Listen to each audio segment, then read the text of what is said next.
Today, the conscience of the Irish community is spoken.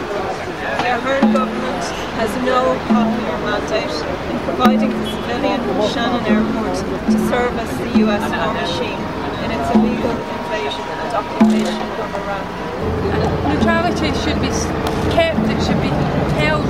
It's something that's really precious and it shouldn't be gotten rid of. They're making moves to get rid of the Irish neutrality. The Irish people say no. What we did was right. What other people feel need to do will be right too. I'd like to make a call out for the churches in Ireland to provide sanctuary for the 1,100 troops that are passing through Shannon every day.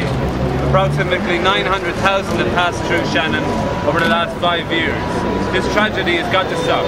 These people are about my age up to Kieran's age, and they're committing atrocities in Iraq and Afghanistan, and they're having atrocities committed upon them. So I call on the churches today to take a brave stance to provide asylum and provide sanctuary for them, and that they can return home to their families. And also want to call on all sectors of civil society in Ireland, especially the trade unions, to provide resources for their workers who want to dissent, who want to stop the complicity in war making in Ireland, to stop the refueling of the planes, to stop patting them on the back as they go out to wage war in Iraq. And this is, as Deirdre said, the conscience of the Irish community has spoken. All life is sacred, every life, without exception, has something sacred in it. Since we acted 3.5 years ago, 2,500 US military personnel, most who would have passed through Shannon Airport, have returned home in body bags.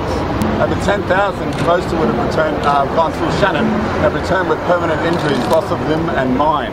And over 150,000 Iraqis have been slain in a war that Kofi Annan declares illegal, the Pope immoral, and many military experts declare unwinnable. I am from the Irish diaspora.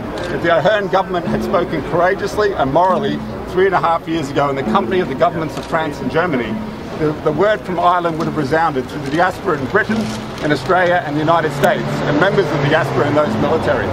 But its cowardness had now made Dublin a potential terrorist target for people who will fight back against this terrible invasion of their country. Go on, you can smile, yeah? Here's a good day. Come on, Tipper! There's still a war on. Come all the way back. Sorry, lads, just keep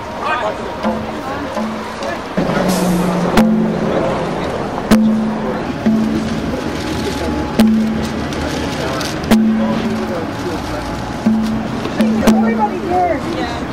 I have a small bottle of water in my hand right now. I'm going to pass this around from person to person and invite anybody who wants to participate in this. Pour a little bit of water on the ground. This is called a libation.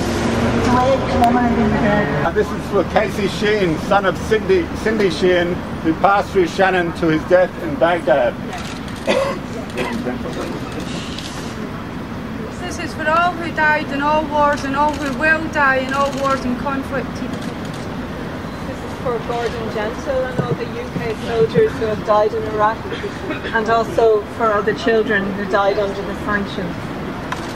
This is for people who are under the onslaught of bombs in Lebanon and anywhere in the world where the institution of military, state, government and media are oppressing innocent civilians.